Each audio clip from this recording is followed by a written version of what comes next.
Baylor's biggest recruit of the summer is committing on Friday, and here's how the Bears are going to beat Oklahoma and Colorado to his commitment.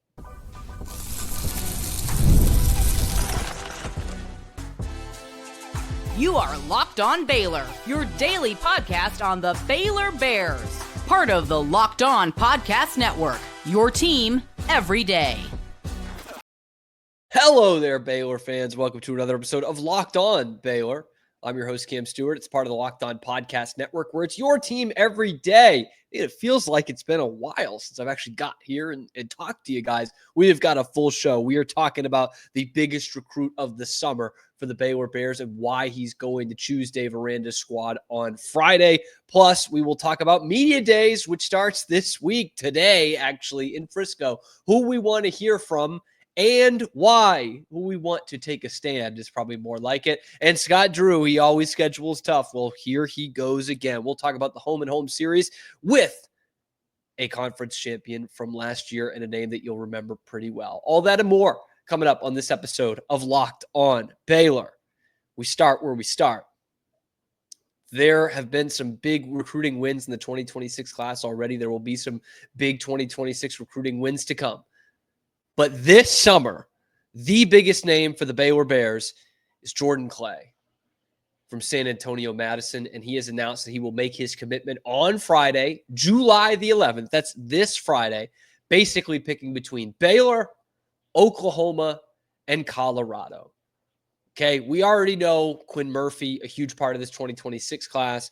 Certainly, there will be some other names that will pop up, but Jordan Clay, 4-star receiver from San Antonio Madison. So you've got the Texas thing. You have got the fact that he's a 4-star. You got the fact that he's a wide receiver and the exciting things that Baylor's doing on offense. And you add in the fact that the two competing for him outside of Baylor are Oklahoma, old rival, never want to lose a recruiting battle to them, always like getting one over on them, and Colorado, a current rival in the Big 12. Definitely don't want to lose out on them. Or to them, excuse me.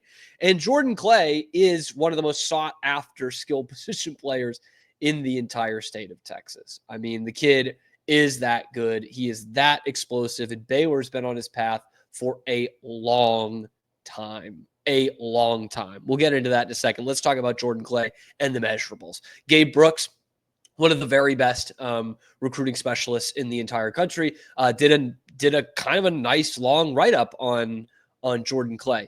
Big-bodied outside receiver. Size stands out in evaluations when seeing him live. That's something that Baylor hasn't had in the recruiting path the last couple of years. They've obviously brought some guys in who were big. Michael Trigg is one right now. But you got to go back to probably Denzel Mims to find like a big-bodied, prototypical, go up there and get it kind of wide receiver that Baylor's gotten out of high school. This would be it. This Jordan Clay would be it. And Gabe Brooks goes on to say, he's north of 6'2", 200 pounds, but he plays even larger thanks to his enormous hands and acrobatic mid-air ability. Again, looking at this write-up, and from what I've seen on tape, he's got a lot of Denzel Mims in him, man. And Denzel Mims was one heck of a receiver for the Baylor Bears. Okay? He was such a good college receiver, and honestly one that I was surprised did not become a very good pro, Denzel Mims. But speaking of that, Gabe Brooks also has him among the top receivers in Texas high school football's 26 class. Of course, projects to be a high major level starter with the potential to become an NFL draft candidate. Numbers jumped off the charts last year.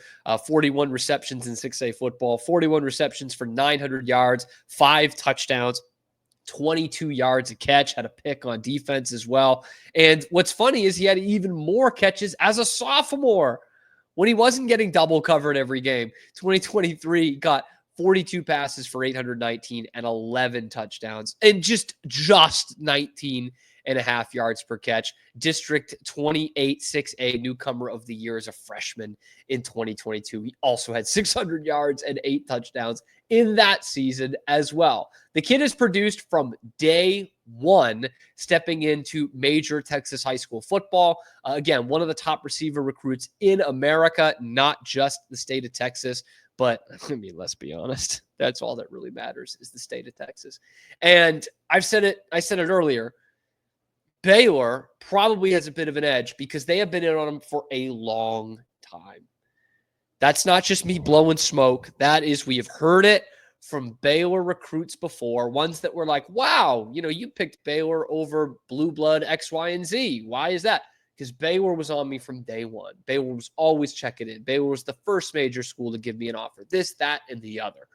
This is no different with Jordan Clay. I mean, we have got some pictures from his visit, which I think are great. Here's him with Dallas Baker and Taz Williams, for those of you watching on YouTube. So clearly some of that Baylor connection, wide receiver connection already.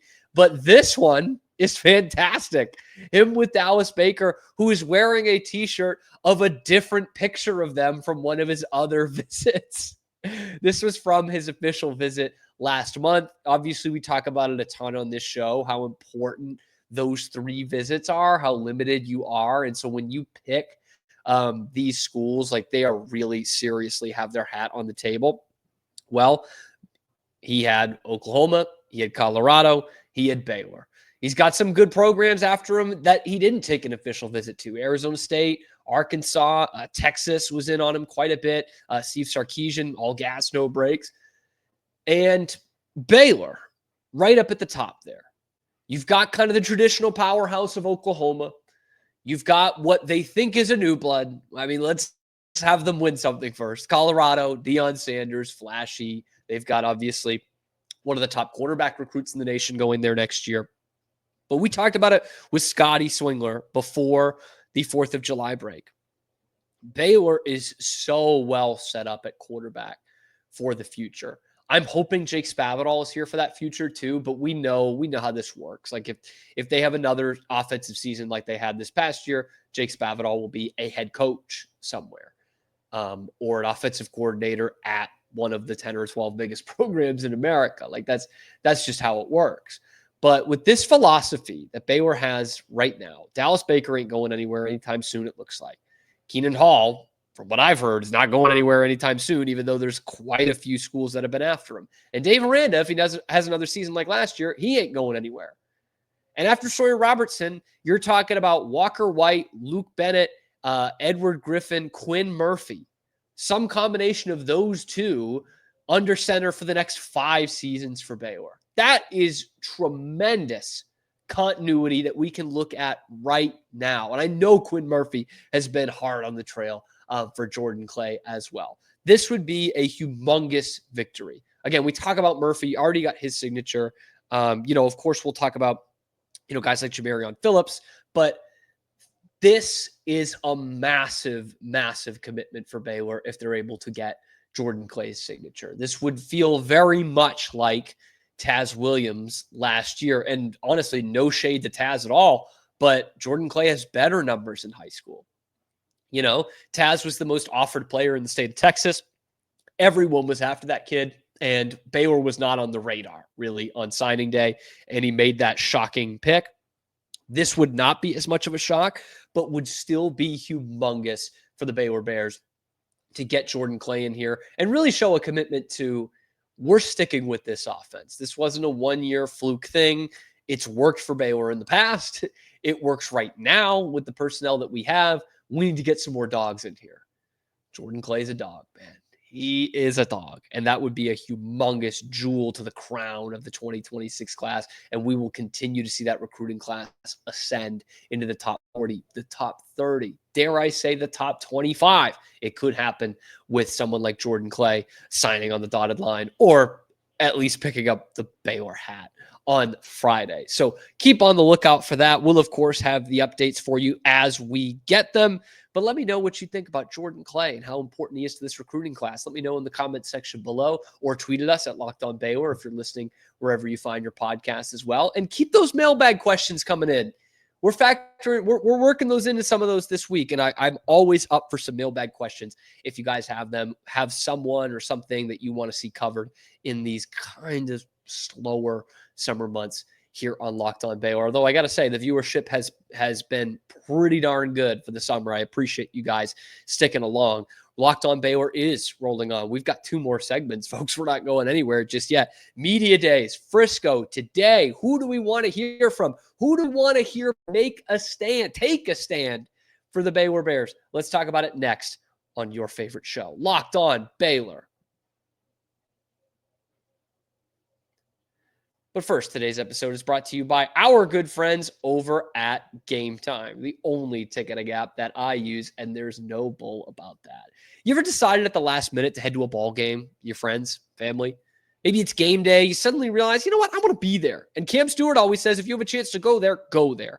That's exactly where Gametime comes in. Trust me, I've done it all the time. It's the easiest way to grab last-minute tickets without the stress. And with the money you save on tickets, you can splurge on the food, the drinks, the merch, even invite a bigger group to come with you. The more the merrier. Gametime makes that possible. Gametime makes buying tickets fast and simple.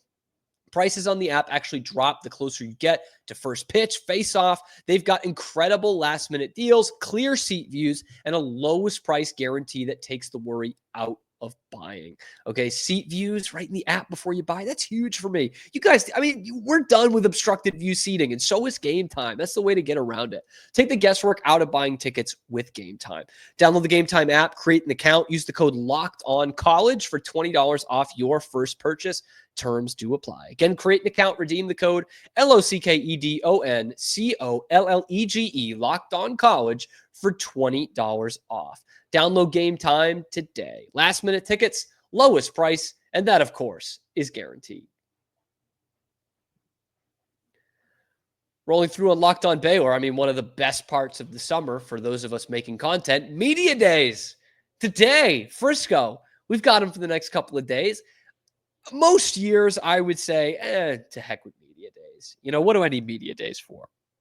But since I'm a Baylor fan in the Dave Aranda era, I kind of need Media Days because that's the only time you hear from Dave Aranda between the spring game and the days leading up to week 1 of the regular season. Okay. A lot of other coaches do make themselves available at other times. I'm not here to complain about it. What I am here to say is Media Days becomes a lot more important because then we actually hear from Dave and, of course, the players that he brings. We don't know who those players are as of right now. Obviously, we'll know basically by the time you're listening. I'm guessing Sawyer Robertson, Keaton Thomas, Josh Cameron, the leaders of this team, both on and off the field.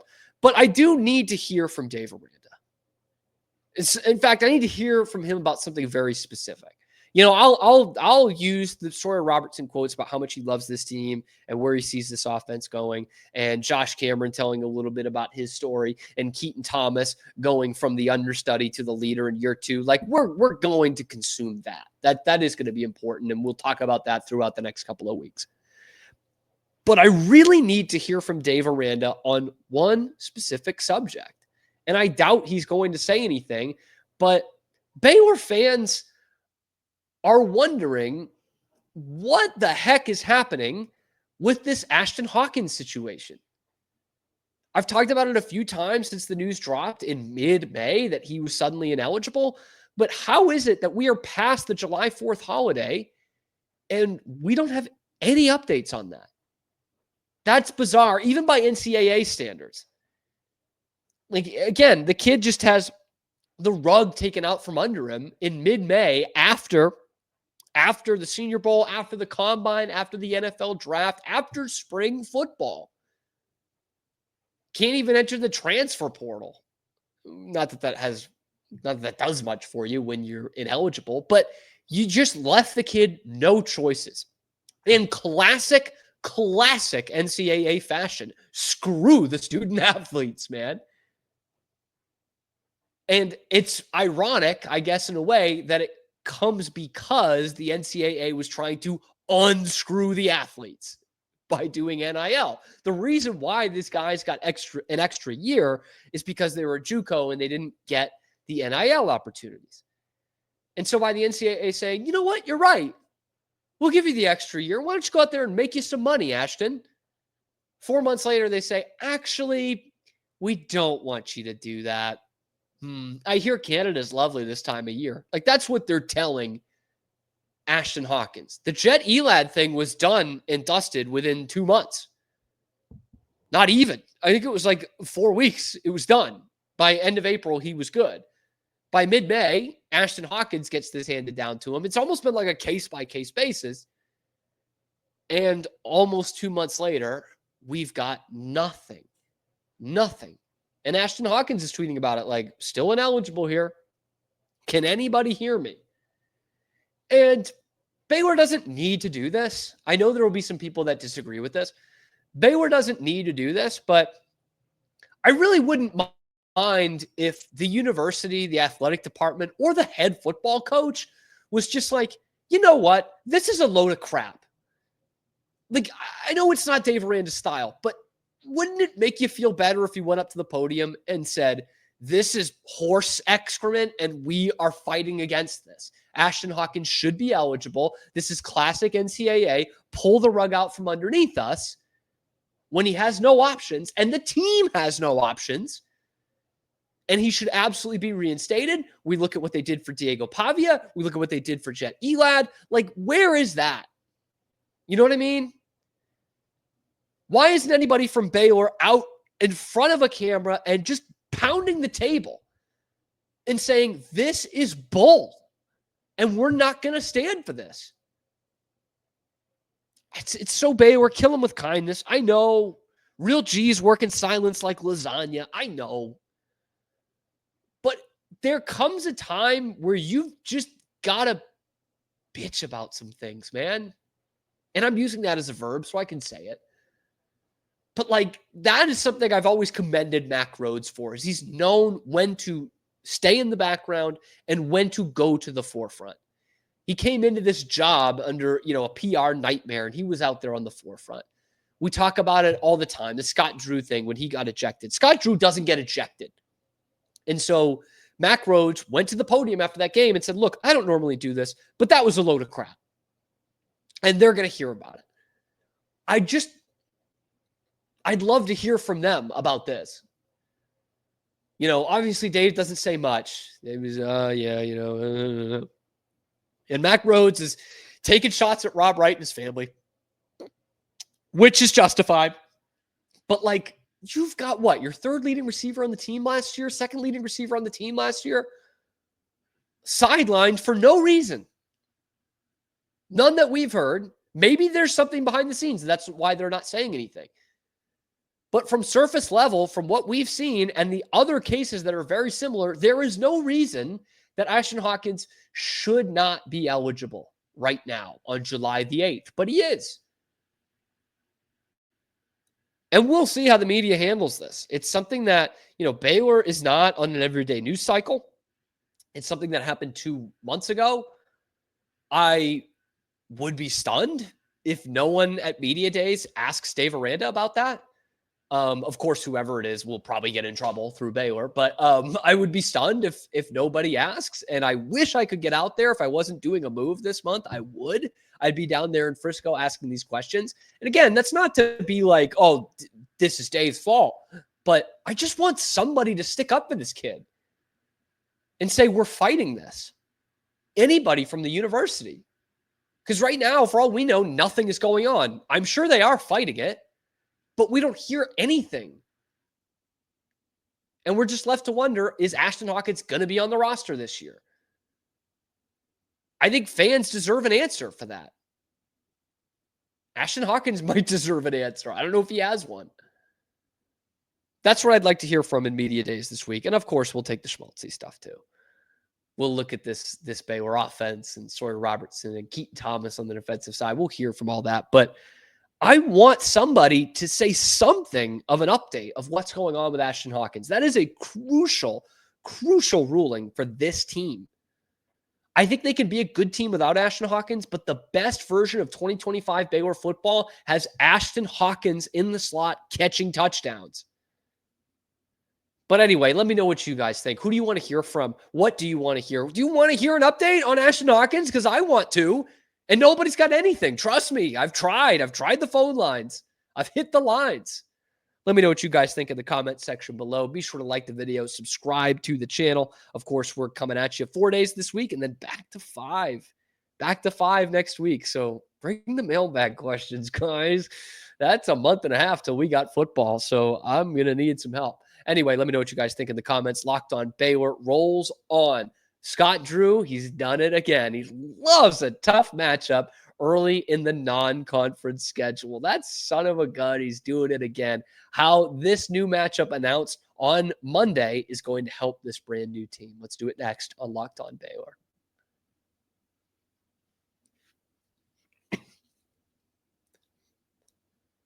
Yes, Scott Drew loves to schedule hard. He does it all the time. I'm sure we'll have a Gonzaga on the back end of that home and home. Basically, they played up in Spokane last year. Maybe they'll bring them down to the Foster Pavilion this year. Still nothing official. We don't have an official schedule anywhere. We just have some of these announcements like this one, that Baylor will play a 4-game schedule, home and home and home and home, kind of, with Memphis. The Memphis Tigers will host Baylor at the FedEx Forum, which is where the Grizzlies play, where Baylor played their 2024 tournament games in Memphis, and then back in December of 2026 at Baylor. I'm guessing that will be at the Foster Pavilion rather than going up to Dallas for a pro arena or whatever that may be. But it's just, once again, Scott Drew is not afraid to throw this team into the fire. It's a completely new basketball team, and yet he's saying, okay, we're going to schedule like we always do. We're going to get ready for the Big 12 like we always do. And they're going to have, Creighton, St. John's again. Those are 2 terrific teams from last year. Great programs under great coaches. They're going to play Louisville in the middle of the schedule at the Yum Center, I believe. So they're still scheduling hard. I mean, that Thanksgiving tournament, they're going to have Creighton, who knocked them out of the tournament in 2023 and has been a consistent March performer over the last couple of years, and then St. John's the next day, the team they played in their pre-Thanksgiving tournament this year and got their best win of the season. So you get McDermott, you get Patino, you get Pat Kelsey later in the year, and right in there is Penny Hardaway against Memphis. This will be interesting because I haven't looked too much into Creighton for this year. Obviously, they are a great program that keeps players in for a lot. More than 2 years. Not, mid-majors struggle to do that now. But Ryan Kalkbrenner is gone. Baylor Shireman is gone. We'll see what it's like for them. I know for Memphis, Baylor had to replace their whole team. Memphis had to replace half their team. They lost 8 or 9 guys in the transfer portal, including Dane Danger, former Baylor great Dane Danger. They will have Doug McDaniel, who is someone who played for Kansas State last year. It was a guy I really wanted Baylor to go out and get out of the portal, out of Michigan. And I think that's when they got Jaden Nunn instead, who did a lot of the same thing. But these are 2 pretty new teams going up against each other early in the schedule. I mean, we're talking about a defending conference champion, man. Memphis was the AAC regular season champs last year and had a top 25 ranking. So it's just all to say, Scott Drew lets him drag on the floor. Okay. My man's got a completely new team, completely new. Like literally one guy even practiced with the team last year. Completely new roster. He had to throw it all together, a couple of new assistant coaches. And he says, yeah, but we're not going to get any nights off in the Big 12 anyway. So let's keep scheduling these teams. I know Calipari's probably ringing him up right now saying, let's do the Dallas thing again. Arkansas versus Baylor. But from what we know right now, Creighton, St. John's, Louisville, Memphis, man, he does it every year. He plays some of the best non-conference basketball, not just in the Big 12, but in the entire country. Let me know what you're looking forward to in this basketball schedule down in the comment section below. Be sure to like the video, subscribe to the channel if you're watching on YouTube. Still about half and half. 50% of you watching on YouTube are subscribed versus those who aren't. We're, of course, bringing you Baylor news every weekday, specifically starting next week again, every weekday. And if you have a mailbag question, let me know in the comment section below or tweet at us at Locked On Baylor on X if you're listening wherever you get your podcasts as well. Thank you so much for making it your first listen today and every day. I believe we've got a guest coming on tomorrow's show. You'll just have to find out then on your favorite show, which is, of course, Locked On Baylor.